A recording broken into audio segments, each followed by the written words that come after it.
I am a 25-year-old woman living at home with my parents while finishing my master's in social work.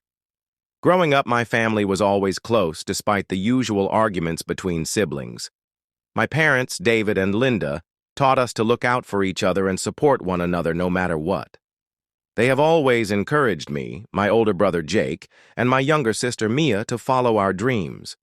To make it easier, they let us stay home to save money while studying, so I contribute to groceries and bills instead of paying rent.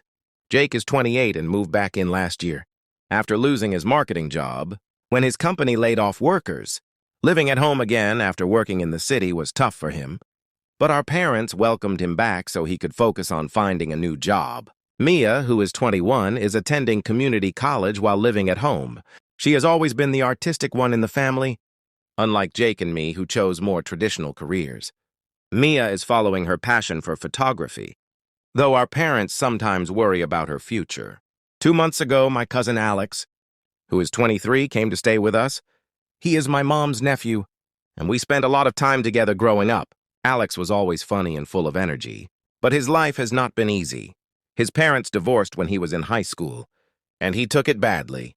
After that, he got into trouble at school, dropped out of college after 1 semester, and has since been going from job to job.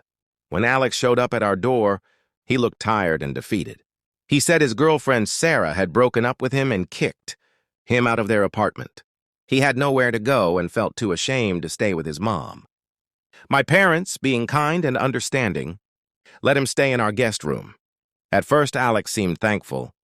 He helped around the house, did the dishes, mowed the lawn, and even assisted Jake with his job applications. For a while, it seemed like this could be the chance Alex needed to improve his life. But after a month, I started noticing things change. He made little comments that didn't seem right. Most of them were directed at Mia.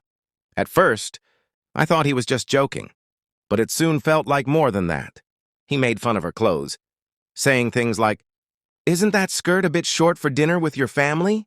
Or rolled his eyes when she talked about her photography. He called her a starving artist in a tone that felt more cruel than playful. One day, I decided to ask him about it. "Why are you so hard on Mia lately?" I asked while we were alone in the kitchen. He shrugged and grabbed a drink from the fridge. "I'm just joking around. She needs to toughen up anyway." His response made me angry. But I didn't want to argue and make the situation worse. I kept a closer eye on things instead, hoping to stop him from making more mean comments. Despite my efforts, Mia started staying in her room more often. She used to enjoy working on her sketches or editing photos in the living room, but now she avoided it. When I asked her what was wrong, she admitted in a soft voice, "I feel like I can't do anything right when Alex is around. He makes me feel like I don't belong here." I told her it was okay to feel upset and promised to talk to our parents about it. Mia begged me not to because she didn't want to cause any problems. She was worried about Alex and felt guilty, because our parents were already doing so much to help him. I felt stuck, unsure of how to make things better without causing more tension. Mia begged me not to talk to our parents, but I couldn't let her keep feeling uncomfortable in her own home. I promised her I would handle it carefully, but she was still worried it might cause more problems. Things finally reached a breaking point last week during a family dinner. We were all sitting around the table, enjoying Mom's lasagna. The conversation started light. Jake talked about a potential job offer, and Dad shared his plans for a fishing trip that weekend. Then Mia, in a rare moment, mentioned that she had a date coming up with a guy from her photography class. The excitement in her voice was refreshing, but it didn't last long. The moment Mia mentioned the date, Alex's face changed. He leaned forward, and I immediately felt uneasy. "Well, well," he said, his voice full of sarcasm. "Little Mia is finally stepping out into the big world. Couldn't find anyone your own age, huh?" Mia turned red and kept her head down. But Alex wasn't done. He started asking questions that became more personal and inappropriate with every word. "Does he know about your limited experience? Or are you just planning to fake it?" I tried to steer the conversation away by asking Dad about his fishing trip. But Alex ignored me and turned his attention to me instead. "What's wrong, sis?" he asked, smirking. "Jealous that Mia has a date and you don't." That was the final straw. Weeks of frustration came pouring out, and I couldn't hold back anymore. "Enough, Alex," I snapped. "You're a guest here. You don't get to disrespect anyone, especially Mia. Just because your life is falling apart doesn't mean you can take it out on us." The table went silent. Everyone stared at me in shock. But I didn't care. Alex stood up, his face twisted with anger. "At least I'm trying to get my life together," he shouted. "What's your excuse for still living at home?" Before I could respond, he stormed out, slamming the door behind him. The room was tense, and no one said a word until Dad finally spoke. "We all need to calm down," he said slowly. "Alex's family, and he's going through a hard time. We need to be more understanding." I couldn't believe what I was hearing. "Understanding," I repeated, my voice rising. "Did you not hear what he just said to Mia? That's not okay, no matter what he's going through."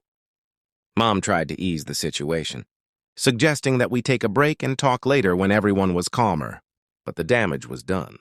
Alex didn't come back for 2 days, and when he did, my parents called a family meeting. They announced that Alex would stay with us for another month and told us all to make an effort to get along. I tried explaining how Alex's behavior was affecting Mia, but they brushed it off as simple teasing between cousins. They told us to work it out ourselves.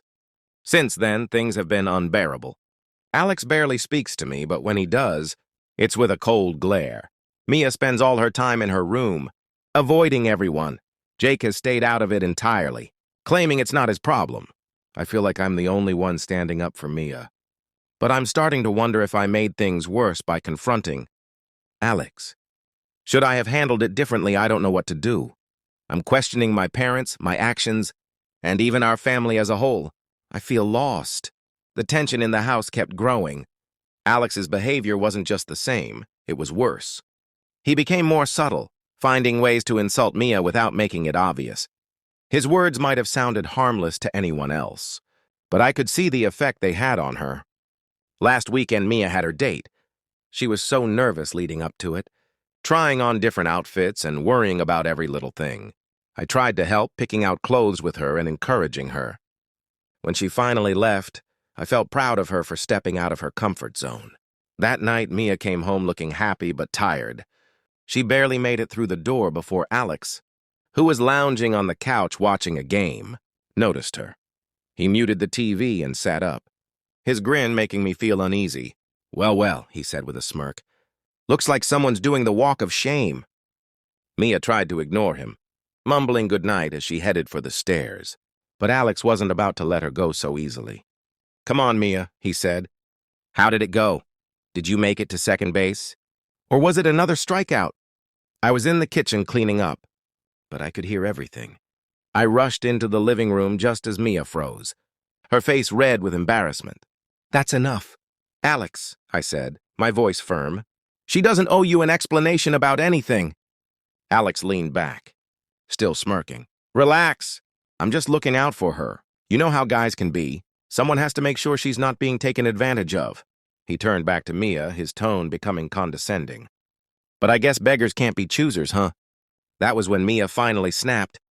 She turned to him, her voice shaking with anger. "Shut up, Alex, just shut up. I'm so tired of your comments and your jokes. They're not funny, they're not helpful. You make me feel horrible in my own home." The room went quiet, and for a moment, I thought Alex might actually feel guilty. Instead, he laughed. It was a sharp, mocking laugh that made my stomach turn. "Wow," he said. "Looks like little Mia finally grew a spine. Maybe now you can actually keep a guy around for more than one date." I stepped in front of Mia, furious. "Apologize to her, now!" Alex stood up, towering over me. "Or what?" he said coldly. "You'll run to Mom and Dad again, they don't care. They're too busy feeling sorry for poor Alex to see what's really going on." He stormed off, slamming his door. Mia ran upstairs, tears streaming down her face. I followed her and spent the next hour comforting her. She finally admitted that Alex had been getting worse, becoming more physical with his so-called jokes. She said she made sure to lock her door at night and felt scared when she was alone in the house. The next day, I decided I had to confront my parents. I waited until Alex left for a job interview, then sat them down in the living room. I told them everything, how Alex's words and actions were affecting Mia and how she didn't feel safe at home anymore. I hoped they would finally understand how serious it was, but their reaction shocked me. Mom looked worried, but not about Mia. "I think you're overreacting," she said softly. "Alex is going through a rough time, and he needs our support." Dad nodded in agreement. "Your mom's right. Alex lost his job, his home, and his girlfriend all at once. It's no wonder he's acting out. Mia needs to toughen up a bit. The world won't always be kind to her." I couldn't believe what I was hearing. "Are you serious?" I asked. "You're more worried about Alex than Mia. She's scared to be alone in her own house." Mom sighed. "We'll talk to Alex, but you need to stop stirring up trouble. If you can't handle the situation, maybe it's time to think about your options." I stared at her, stunned. "Are you threatening to kick me out?" "No one's kicking you out," Dad said, his tone hardening. "But your tuition isn't cheap. If you can't cooperate, we might have to rethink how we're supporting you." It felt like a slap in the face. They were using my education to silence me while ignoring Mia's pain. I stormed out of the room feeling angrier and more helpless than ever. After that conversation, I felt completely alone. My parents were more focused on defending Alex than protecting Mia, and Jake refused to get involved, saying it wasn't his problem. Meanwhile, Mia grew quieter every day, spending most of her time locked in her room. I knew something had to change, but I didn't know what to do.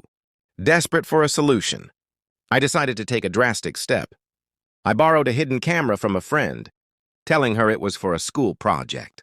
I set it up in the living room, positioning it so it would capture most of the common areas, including part of the kitchen. I knew it was a risk, but I felt like I had no other choice. I needed proof of what was happening. For 3 days, I checked the footage late at night after everyone was asleep. At first, there was nothing unusual, just the normal family routines. But on the 4th day, I found something that made my blood boil. The camera caught Alex cornering Mia in the kitchen while she was getting a glass of water. He stood in her way, leaning in too close, his body language intimidating. Mia asked him to move, her voice shaking. Instead, Alex reached out, trying to touch her face. She jerked back, accidentally knocking over her glass. Water spilled everywhere as Mia ducked under his arm and ran upstairs, slamming her bedroom door. I watched the video over and over, anger and disgust building with each replay. This wasn't just teasing anymore, it was physical intimidation. I showed the footage to Mia, and she broke down in tears. She admitted Alex's behavior had been escalating. He had been invading her personal space and making her feel unsafe for weeks. She was scared to even be in the same room with him. We decided to show the video to our parents as soon as they came home. I thought they would finally understand how serious this was. But their reaction left me speechless. Mom burst into tears. But instead of being angry at Alex, she looked at me. "How could you set up a camera without telling us?" she asked, her voice shaking. "You violated everyone's privacy." Dad's face turned red with anger. "This is a serious breach of trust," he said. "What were you thinking?" I couldn't believe what I was hearing. "You're upset about the camera?" I asked. "What about what Alex did to Mia? Did you even watch the video?" Dad dismissed it, saying, "It was probably a misunderstanding. Alex was just joking around." "You didn't lead him on, did you, Mia?" Mia stood up, her voice trembling with rage. "I can't believe you're defending him," she said. "I don't feel safe here anymore. I want to leave." That was the breaking point. I told my parents they had failed to protect their daughter, and I couldn't stand by and let it happen anymore. I helped Mia pack a bag, threw together some of my own things, and we left that night. A friend of mine let us stay at her place temporarily while we figured out our next steps. Alex stayed at my parents' house, and they continued to defend him. They even threatened to cut me off financially if I didn't come back and apologize for setting up the camera. Jake finally tried to step in, acting as a mediator, but even he couldn't get through to them. They were more worried about keeping the family together than addressing the harm Alex was causing. Mia and I started looking for a place of our own, but the financial strain was overwhelming.